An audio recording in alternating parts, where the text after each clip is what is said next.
Hi, Jon Collins-Black, welcome. I'm Eric, and this is my wife, Lara, and we host One Clue Short of a Treasure, a channel dedicated entirely to your book, There's Treasure Inside. Oh, wow. Yeah, so we're so glad you can join us. Your work has brought so many people together over the past year, and we can't wait to dive in. So, Lara's going to be starting off. She's going to go over some questions in part one, and then I'll be wrapping up in questions in part two. So, Great. Lara. All right. So thanks so much for the intro, Eric and Jon, again for joining us. So I wanted to give you a little bit of context so you knew where we were coming from in terms of our approach to talking with you today. So Eric is the true treasure hunter. He certainly, from the time that we heard that your book was going to be released, has been, I won't say obsessed, but certainly quite connected to it. And I have been a little slower to come along on the project, and it was only after he convinced me to go boots on the ground with him that I got drawn into it. Oh, And that's cool. Jon, so our approach has been that on a weekly basis, I study a chapter in part one, and then Eric and I dialogue about it on our show. I have stayed outside of the beautiful online community that has developed. So my ideas are kind of insulated from that. Okay. I also have a background in art history. And so I find, honestly, your chapters and your stories to be so incredibly compelling and engaging. And that truly has become a source of joy for me, right? Wow. So thank you for giving us time to talk with you about, what we're discovering. So thinking about one of the observations that I have is there is kind of a framework for how you have set up each of the chapters. There is the title and the theme. There are the quotes that start at the beginning of the chapter. Usually you have some sort of personal narrative about your life.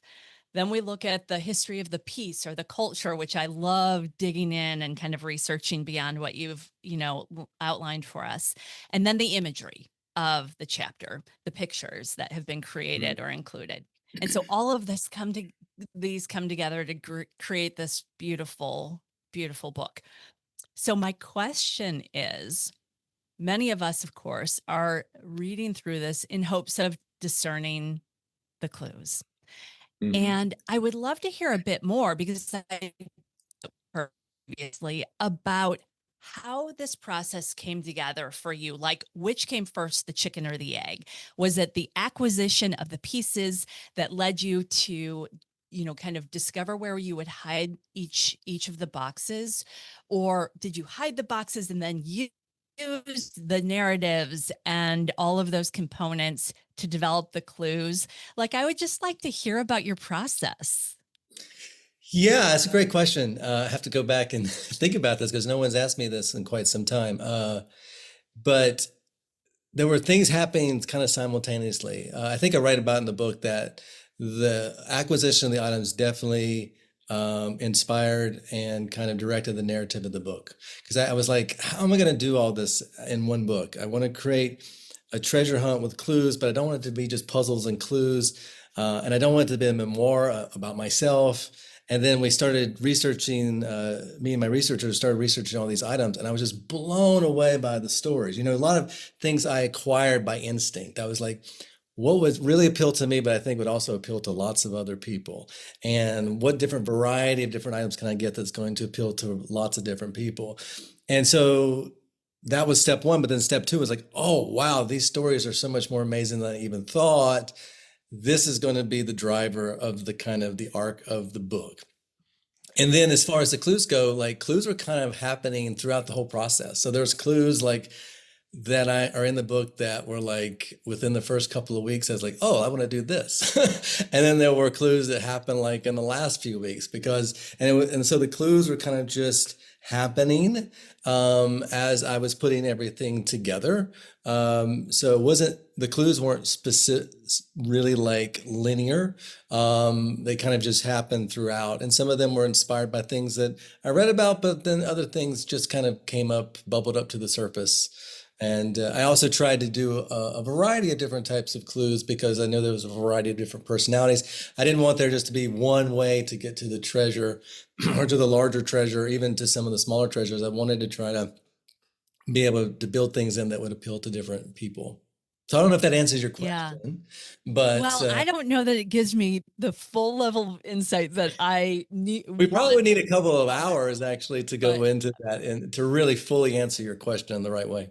right, because I think there is a level of understanding you and your approach that helps us to determine which, Mm, where could I find this clue? What would be mm, his mindset for developing the clues? Now, of course, we don't want you to give it away yeah. anything that would spoil the hunt for us, Yep. but I think it's that mindset of like, was there inspiration in researching the histories? Like Yeah, there is one particular, all these things, go ahead. all these things. Yeah, I think you could find Right, clues. Yeah, so you could find clues like literally anywhere in the book, uh, and right, and yeah, so all these things, and so you don't. Maybe someone like yourself is inspired by the histories, and they're going to find meaningful things in that. And then some people maybe aren't right. into that, but there's still things that they can find that's going to lead them. So I tried to be purposeful in that way. And would, if you had one particular type of interest, maybe it wasn't the histories, but it was the other components, would that be sufficient to lead us to a particular location that would be, you know, be the right location? Yeah, I think so. I think so. Yeah. Interesting. Very Very interesting. interesting. One of the things that I love that well, a couple of that kind of align with that train of thought that I had. You said on page 14, the objects inside have illuminated the way, Hmm. which, I think is a beautiful imagery. Sometimes multiple pieces conspire to share the wisdom of a topic on page 16. Hmm. But also on page 16, you say, if you find a topic or story captivating or intriguing, and your instinct is to go research further, I invite you to do so. It's not outside the realm of possibility that that was my exact intention. Right. Who Oh, knows what there's your fun and answer. interesting stuff you may discover. So tell me a bit about that thought. So do you need to research, or is it not that you have to, but is it particularly helpful to research out context outside of what you've chosen to include within the book? Well, it could be. But I also understood that there's so much information in the book, there's so many pieces and so much Right. history that I Right. think it'd be unfair to be like, well, you got to research everything in the book and go down a Right. thousand rabbit holes to try to cull out what might be important. And so Right. yes, there are instances where researching more might give you useful information, but that's not necessarily information that you have to have. And I wouldn't Sure. want it to be that kind of obscure because I Right. feel like, so I think so the answer is yes, you could find helpful information, but I think my statement was more about also inspired by the idea if something inspires you, follow your instinct, follow the thing that you want to learn more about. And maybe it'll give you some more information about the treasure hunter. Maybe it'll enlighten you in a different way. Don't be so rigid as to think that everything just has to be right in front of your face, because you can lose out some of the experience there. But at the same time, that's wouldn't be like the be all and end all by any stretch. Right. Yeah. And that totally has been the experience for me. So thank you for creating that for all of us. Oftentimes I'm working my way through a chapter and I have forgotten that I am supposed to be looking for clues. Instead, That's I'm great. enjoying the narrative and the stories. Well, So, that means a lot to me. That was my goal. I didn't know if I'd be able to hit that mark, but hearing you say that means a lot. oh, wonderful. Good, good, good. So I know that I need to turn it over to Eric soon to talk about the second section of the book, which, we also have had such enjoyment from, particularly some boots on the ground experiences. But Eric, I would love to switch over to your thoughts on part two. Well, thank you, Laura. I appreciate that. So, John, I have some questions for you. So we've recently been boots on the ground for the Appalachian Footpath box. Okay. We actually went twice, and then just this weekend I drove out 1,400-mile round trip to Pennsylvania for a meet and greet, and decided to take another boots on the ground. And it was a very joyful, experience for us. But it's also pretty overwhelming, right? Given just how vast that landscape is. I imagine that's true for all of the hunts to some extent.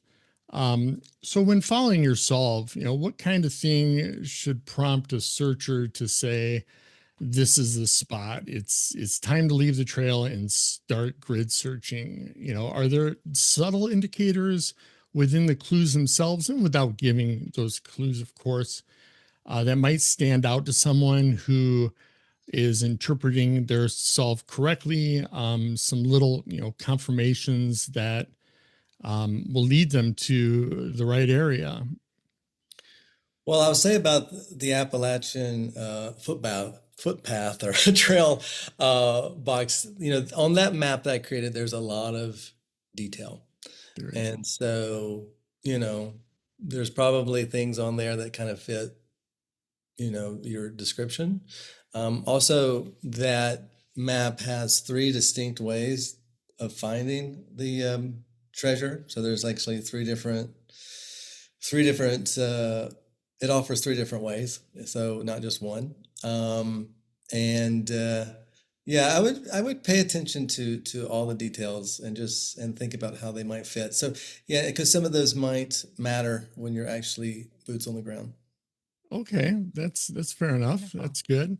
Which would lead me really to a couple other questions pertaining to that. Well, first, in part 2 of the book, each box chapter has 2 main components. You have your chapter text, and then you either have a poetic element, a visual, or something like that. Do you need, like, say, theoretically, if you were to focus on one part, either the text or the other component, could you theoretically lead you to a general area to justify boots on the ground? Or do you need them both in conjunction to do that? Are you talking about part 2? Yes. Yeah. Anything we were talking about here, we're going to be talking about part 2. Well, I think that it's an interesting question. I think that, like, if you take like the Pokemon chapter, that's a story, right? That's a fictitious story. I mean, it's not totally fictional because I'm describing actually the journey I took, the real journey I took. Pokemon creatures being with me is fictional, obviously.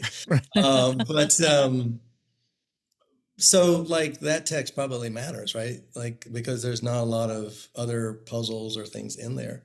In the Appalachian trail box chapter, it's pretty much just a map, so, and that map, as I just mentioned here, like, gives you 3 different ways to find a treasure. I think it's got more than enough information on that map, right? Some of the other ones, I mean, with the Forest Finn box, I was an ode to the Forest Finn treasure, and all you needed was the poem, he said. And so that's probably all that you need with mine. And then the past and future box, I'd have to go back and look at it. But again, it's very puzzle oriented, so I think that, the lion's share of what you need would probably be in the puzzles. Yeah. So you're saying they're going to be different for each one. Probably, yeah. Yeah. Now on the Appalachian footpath, so it's more heavily with the map. I know that may seem obvious to some, but could you derive a big part of yourself from the text part, or do you encourage mostly on the map? I think with that, I mean, I'd have to go back and read the chapter because I might have put something of value in the text there, but I think you're fine with the map. Yeah. No, that's fair enough. Fair enough. Excellent. I love that. I love that because we've had quite a bit of debate. So thank you for that, Jon. Yeah. So you've kept pretty quiet about how the boxes are physically hidden, of course, and understandably so. we've wondered about things like whether they're in secondary containers or built for long-term protection. We've actually done a video, Lara and I just sat down and spitballed that, and it did quite well. I imagine once one or two are found, though, we'll be getting the answer to how that is naturally. But do you think you'll ever share hints about their construction or concealment beforehand, or will that remain part of the mystery until they're uncovered? I think that'll remain part of the mystery. Yeah. It's like it's the same as someone says, "Can you tell us? Can you eliminate some states?" Well, like when a box is found, you're going to eliminate some states. Yeah. It's a True. natural part of the progression, right? So Right. I don't think how I protected them is really important. I don't think if you knew it was going to help you find it any easier. I think I've been clear that I didn't bury the treasure. Right. I did not put it underground. Yeah. So given that information, I think that like there's how it's protected is not really relevant. But once one is found, you'll pretty much have an idea of how they're all protected. Yeah. Yeah. No, I Yeah. respect that. Yeah, I hope so. Which leads me to another question here, and it ties into a story I had recently on a boots on the ground this past weekend. I came across what looked like a deliberately hidden duffel bag tucked under some brush. Now, this looked like it was deliberately hidden. It wasn't just sitting on the ground that somebody left and nature took its course. Now it was empty, but for a moment I wondered if maybe the treasure box had once been inside it and somebody had already found it and we're so excited they just left the bag back. Since we don't know exactly how or in what boxes they're hidden in or containers, how would a searcher know whether something like that could be connected to the hunt in general or just a Yeah. coincidence, right? Yeah, I think that's a natural experience, right? Like, I didn't have that exact same experience when I was looking for the Forrest Fenn treasure, but I definitely had similar experiences where I found things that I was like, I've even been searchers that have found like geocaches by accident Yeah. looking for these treasures. This can be very like, oh my God. I totally get it. Like I've had that experience myself. I don't think it's realistic that someone's going to find. I don't think that it's going to play out that way. That someone's just going to leave a container out there that someone else can find. I just don't think it's going to happen that way. But also, like, I don't think you're going to randomly find the kind of protection that these have. So, like, I would just say if you find a duffel bag or you find some other bag or you find some, styrofoam container or things like that, Mhm. those just aren't things I would have used because those aren't going to protect sensitive metal and valuable objects the way they need to be protected against all different types of Mother Yeah. Nature's weather. So I'm going to get to our last question here. In three of the part two chapters, you give us at least a general sense on where to look. You got the Appalachian Footpath box, which is somewhere along the trail. It covers 14 states. Forrest Fenn was inspired north of Santa Fe. You have the four states there. Colorado, Wyoming, Montana, New Mexico.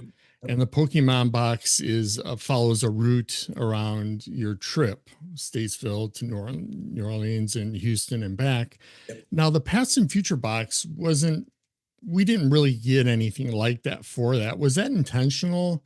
Yes. And does that, well, of course it was intentional, John, right? My apologies.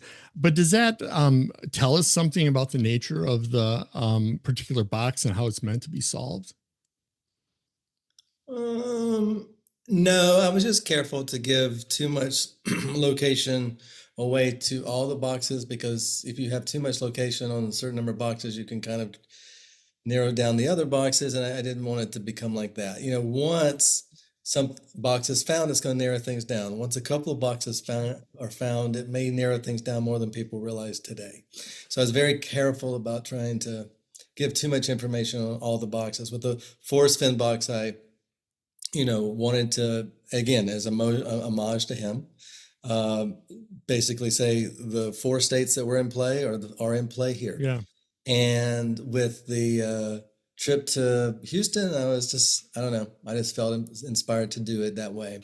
But I didn't do the past and present or the other boxes because I didn't want to give too much information about what was where. That's fair enough. So you can pretty much, you said they weren't, and this is part of the same question. I'll keep it really quick, but no 2 boxes in one state, and they're Correct. pretty much well spread out. Now, when you say spread out, there wouldn't be like, one state next to the other. You're pretty equally spread out across the US. In my definition of spread out, maybe you could say that's spread out, but that's not really, I guess if it's a huge state, but like, theoretically, I'm just thinking the map, like, what do I think? But I think generally speaking, they're not going to be in adjacent states. Yeah, and it's not like the GMA map you had, where it was the regions. I know that wasn't. There are some large states. I need to go back and look at the map. I don't want to just like give information and people will like extrapolating from it. But I'm thinking like for instance, on the East Coast, where you have small states, you're not going to have 2 adjacent states because that can't be spread out, right? Right, correct. Right. Yeah. So okay. So that's good. Well, Jon, I really appreciate you coming on our show. We're a relatively new show compared to the other ones. We're small and stuff, but we have the best viewership. They're all committed to your hunt. We have, if you ever need good analytics on your different box chapters, let me know. I can tell you which ones are hot right now and which ones aren't as hot. So. Okay. But you're more than welcome to come back on our show, Go ahead, Lara.